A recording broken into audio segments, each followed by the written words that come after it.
You know that weird feeling you get when all of a sudden your phone starts going off because you got like 10 messages in like 10 seconds and you're thinking, oh no. That's what happened to me a couple weeks ago. I was sitting there and my phone chimed and it chimed again and chimed again. And I open it up and it's you guys telling me, hey, did you see what Rabea had said about you? And I'm like, I don't know. What did he say about me? So I'm very excited for you guys to plug them in and hear them. And I'm hoping that I was chatting with Sterling as well about getting some guitars out to different people so that they could, you know, check them out, because I think that's really important. Like I mentioned Philip McKnight, so I'm hoping we can get a guitar to him, check the quality, and help you guys from an unbiased standpoint. And I know Philip McKnight's really good for that. Like he just goes through every single possible detail of the guitar and gives you a great rundown of it. So I did mention that to Sterling, and hopefully that's going to happen. Not only that, he sent me a personal message through Instagram saying that he'd love for me to really kind of put this through the ringer because he'd really like to know how well they made the import version of his USA model signature. So with that being said, let's get into the geeky stuff. For today's geeky stuff, we're going to be using the following tools: ESP spanner wrench, Phillips head screwdrivers 1, 2, and 3. We're going to be using a digital multimeter with a guitar cable, a nut slot gauge, neck relief gauge, fretboard radius gauges, fret rocker, string action gauge, digital calipers, a micrometer to verify the string gauge, a Peterson strobe tuner, a flashlight. I'll put links to all these things in the description down below. So what we have here is the new Rabea Sterling by MusicNomad. This is essentially a saber with some changes in the carving. The biggest change is the neck, and we'll get into that. But there's a couple things I want to talk about first. So first, let's talk about the price, because this guitar is not inexpensive. You know, we used to live in a world where the import versions of the USA made guitars were a little bit more affordable. This is not affordable, although more obtainable. This is $950, basically $1,000 US. Now keep in mind, USA model is $4,000. And if you don't know it, that's usually how they figure out the formula. The import model is about 25% of the cost of the USA model to you and me. And it is going to work most of the time if you want to check it out. The body is made in Naito, which is in the mahogany family. It's not as good as Honduran mahogany or African mahogany or sapele, but it's in the mid tiers, so it's a little better than some of the lower grade woods that they still try to call mahogany. So my understanding, there's some confusion on this because Rabea had mentioned that this was going to be an alder body like his USA model. Look, what I can tell you is this model that I'm checking out is Naito, and as you guys know, I don't go by the company's ad copy. I actually do my own research. I got my hands on another one just to verify that one was the same, and both sample guitars had Naito bodies. With a flame maple veneer, there is no maple cap on this. It is just the veneer. It is just for aesthetics, and it is beautiful because obviously when they're doing a paper thin veneer like this, they can really pick you out a pretty piece of wood. Then we have ebony fretboard with 22 nickel silver frets with these circle inlays. The guitar nut is a PPS nut, which stands for polyphenylene sulfide. It's not as hard as like brass or graphite, but not as soft as plastic. It's somewhere in between. So it's a very inexpensive material, but mostly they like it because it has a self-lubricating property, which makes it easy for the strings to glide across. And a flat sawn roasted maple neck. This is made in Indonesia in the Cortec factory. It also has a 5-bolt neck right here, basically making it a little easier to play right here. We call this the handshake, and this has a great handshake. In a perfect world, you know, I understand the plate. If you went with furls right here, these could be recessed and I wouldn't have to feel them on my hand right there. But other than that, it feels pretty good. The carving looks nice, definitely nicely designed, especially when you look at this particular carve right here. So you can get your hand in there and play, and we know he can play. He's got those Nuno licks down too, which makes me really jealous. We have 2 pickups that are inspired by his bare knuckles. So if you get the USA model, you get bare knuckles. These are made in the PSE factory. They have the ability to design pickups there and manufacture pickup and give prototypes to an artist. And that's what happened in this case. He was given samples, mini samples, and he was able to refine down to the ones he thought sounded the best. We'll check them out in the playthrough. Then we have the Sterling bridge, which of course is basically a Godot style bridge, just a basic 2-point tremolo with a push-in tremolo arm. But more importantly, even though it's a push-in style, there is an Allen wrench adjustment right there. And this is great because you don't have to get underneath the bridge. It's right there where you can get to it, and you can tighten this up and essentially make this tremolo arm a little firmer or looser. Whee! Other features are going to be this spoke wheel truss rod adjustment here, which means it basically comes with a little tool and you adjust it, and you cannot mess these truss rods up. When I say cannot, I'm sure somebody will try to do it. Other things to point out that are really cool on the guitar: locking tuning keys, essentially a Godot style locking tuning key. It comes in 2 colors. It comes in this beautiful red, and it comes in a gray black. Of course, you notice the finish is satin. You also have a 5-way switch, volume and tone control with a push-push control, unlike push-pull where you gotta pull on it. This one you just constantly push down. These are more expensive than push-pulls. However, they also are known to kind of go bad a little faster because sometimes they stick. But this one, I've been doing the IKEA furniture test to it, and it's been working great. For the output jack, we have a barrel jack on a metal plate, and that's a different kind of thing. Did you see that there? I also like that they took the time to tape off this binding. So this is the mahogany that you're looking at the sides to give it this beautiful binding right there. Nicely done. Look at that. Like I said, how they followed the line. This is done freehand. This just shows you how skilled the workers are now. They can do this basically freehand. There's not a template for this. When I was in Indonesia, I watched them do this to multiple guitars, and it was really interesting because, like I said, you'd think they would use some kind of templates or some kind of guide, and instead they just had done it so many times they could just do it. Because of this binding, we can see how many pieces this block is, and it's a 3-piece block, and I can see 1 here, 2, and 3. So you have a 3-piece body. All right, how did it come out of the box setup? Let's take a look. We have a little bit of relief. I'll put the actual relief from the gauge right there when I check it, when I do the final checks. Let's look at the action. Looking at the action off the 12th fret, we have it at 1.75 millimeters, 1.75, 1.75. Oh yeah, consistent. The high E, I would give it 1.5 to 1.75 millimeters. Geeky fact, the average guitar comes with 2 millimeter action from the factory when we get them. If you go back and look at the old videos, you'll see that's our average. Nut has been cut perfectly. It's great, just a little bit of play. I'll give you those measurements right there. Okay, so that looks good. Let's see let's see if there's any high frets. I like to test frets in the playing position just by playing each individual note, and then if I find any issues or questionable areas, I go over it with everything with a fret rocker. Okay, so no high frets that I can detect, no sizzling notes or issues right there. If there's any friction on the frets, and this is important when you first do this, you wanna make sure you have good set strings on here. These strings are really nice. If your strings are corroded, your frets will feel corroded, so make sure your strings are good when you're doing this, but everything feels smooth and nice. Let's go ahead and do a sock test, and this is to see how well they rounded each one of the frets. Starting on the treble side. Oh, okay, look at that. We'll go right here. And we're going to call that a 4.5 out of 5. The nylon can detect things that your hands aren't detecting, which is why I want to use it for checking this. And this side works as well. And this is a 5. So look at that. That's a 5. This is also a time to talk about the fretboard edge. I would not call this fretboard edge rolled in any way, but it is not harsh. In other words, it doesn't come to that sharp point some of us know, but this isn't like a vintage rolled fretboard. It's just got a nice soft edge. I wouldn't roll it myself, like I wouldn't roll it, but any more than it is for this kind of guitar. Obviously, you know, this is a player's guitar. Okay, so now what we want to do is check the bridge. What's interesting is there's one grub screw right there. Oh, look at that, and catch it. Other than that, they're all flush with the bridge. These right here are sticking out just a little bit, and I know that sometimes it bugs players.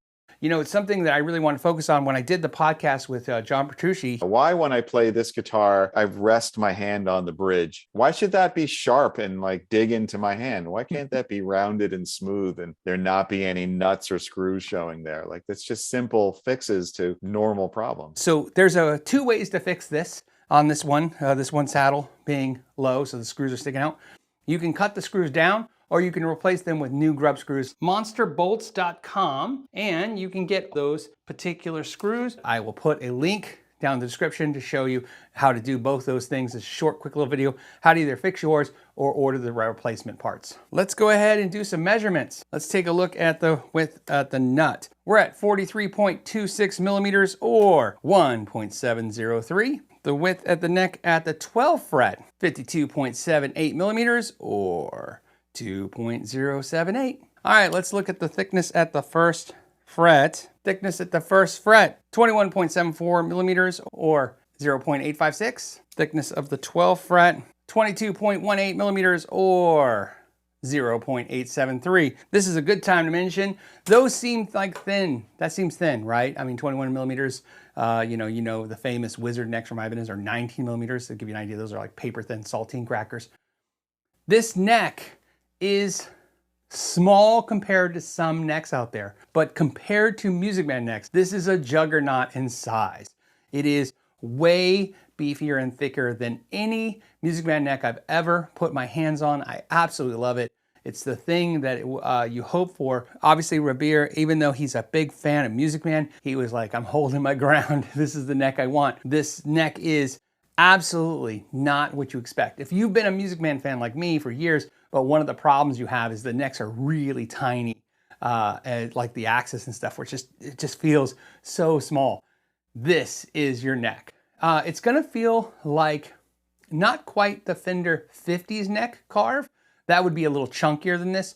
This is gonna feel more like the Fender Professional 2 carve, which is a slightly thicker, wider shoulder than the the Fender Standard series back in the day. If that's something you've been flipping MusicNomads because you got them and you're just not getting along with the necks, get your hands on one of these necks. This might be yours. Looking here at the fretboard, we're gonna say, is that 12?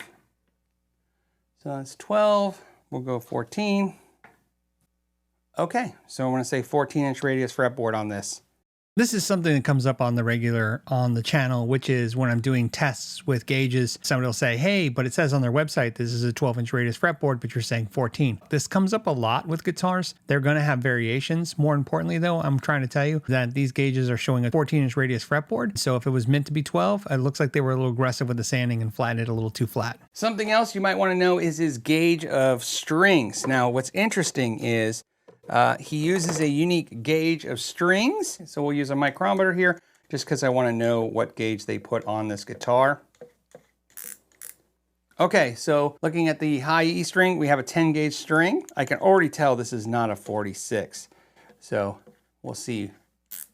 And this is a 51.3, we'll call it a 52. So this is a 52 gauge. So they're going 10 to 52s on this. So that's something you may want to know, especially if you order from places like Sweetwater and stuff where you can add a setup. A couple things to note is that the backplates are top mounted. I know some of you guys really hate that. It triggers you somehow, but just letting you know, especially these are really thick and they're not beveled in any way. They're just kind of stuck on the back. I mean, it would be really nice if they at least beveled them a little bit, but you know. Looking inside the cavity, we have a couple things. We have shielding paint throughout the cavity. You can see here, because it's painted shielding paint on black, we can't see where they maybe missed spots. So we'll test that with the multimeter, okay? It's good. So what we want, touch this top here. See if it actually comes across. Look at that.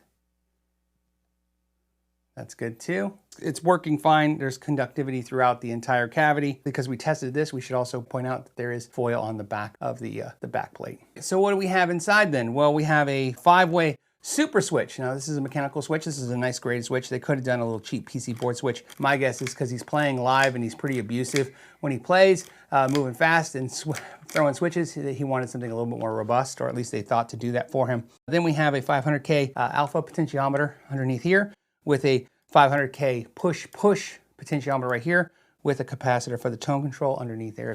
Obviously care when wiring all this up, they made sure to make it look nice and neat. And then this is something I wanted to show you guys. This is the output jack, which is this barrel jack in a metal plate. Now, it's a couple things. This is metal, this is not plastic, with a brass nut on it, and then a metal plate. Pretty substantial plate too. You know, it looks a little thin, but it's got some weight to it, which is thought out at least. Let's see how they mounted the pickups. There's no shielding, conductive shielding paint in the cavities of the pickups, and they're using a foam block with dual springs so they can direct mount these. You can see the bottom of the pickups right here. They're using 2 screws to push these down, and that's how they're adjusting up and down. For the clean tones, we're going to be using the Synergy Syn 20 head. This is a 20-watt all-tube head that loads in preamps. We're going to mix in a little reverb, and we're going to run it through a Marshall 212 cabinet with creamback Celestions, mic'd up with a Sennheiser E609. And for the clean tone, we're going to go ahead and put in the B-Man, which is a Fender clean module that will give us a really good clean sound.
Okay, so now that we've done the clean sounds, let's go ahead and swap out the module to something more aggressive. I'm going to be using a Engel Savage preamp, and this will give us a lot more gain, but I'm going to run the second channel, but with the gain control backed off. That's kind of the sweet spot I found on this module.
Okay, so let's do the pros and cons, starting with the cons first. The first big one is the guitar is almost $1,000 and it doesn't come with a case or a gig bag. The gig bag being the bigger issue, because considering guitars made in that same region of the world and the same price points like PRS come with a deluxe gig bag, so it would be really nice if Sterling could add that for the price. My other critique was that the grub screw was sticking out on the bridge, and like John Petrucci says, not rocket science. So it would be nice if companies could address that more often. So removing the strings, something I want to show you. I absolutely hate it when they do this. Why do we still do this in 2025? These little circle out things. First of all, that means the strings will only come out if the bridge is perfectly aligned with this. So if you deck your bridge, you're going to be having issues. Plus, just the way the strings bend, it's just a pain in the ass. I don't know why we can't make this a bigger hole at this point so that we can just get strings through this. I don't know what the big issue would be enlarging this hole. Okay, so those are my cons. Let's go to the pros. First of all, it did really well on the fret end test, and the frets were done beautifully. There was no high frets. They were polished. They feel great, and the guitar came out of the box able to play it and enjoy it, which is nice that you don't have to spend time setting up a guitar. The other thing that was nice is the finish. Although it's a satin finish and you're going to see your fingerprints on it and you're going to see things like that, but that's the point of this finish. I think the top looks gorgeous and the guitar pops. Another pro is this neck. I absolutely think this is the best MusicNomad neck they've ever made. It's not chunky, it's not big, but it's not the tiny MusicNomad necks that you're used to. This is something that feels very, I don't want to say normal, but let's say more like an average Fender or guitar that you come across every day. I want to take a second and thank Rabea for having me do one of these geeky stuff videos for you guys. I want to read you something. It's a portion of what he sent me personally on Instagram. He said, I specifically asked them to send one to you because I really appreciate the level of detail and scrutiny you put guitars through, and I'm hoping this will be no exception. As much as I am proud of these guitars, I'd hope for you to be brutally honest about the quality and all aspects of the guitar because I think it's deserved for those interested in buying one. I'm reading this to you because he's going to see this after you guys have seen it or when you guys are seeing this, and I want him to know I did not pull any punches. I went through the guitar and I scrutinized it. The only thing I can't test is consistency. In other words, you know, if we took 100 of these, how would it look? But usually when you look at a guitar, you can generally see what design issues you have. And right now, I think they did a great job and you should be proud. On that note, I want to thank all of you for hanging out to the end. Till next time, know your gear. Now, because of this, right? I'm just kidding, man. I figure B is why. But more importantly, we need to get, sorry. 7? This one? But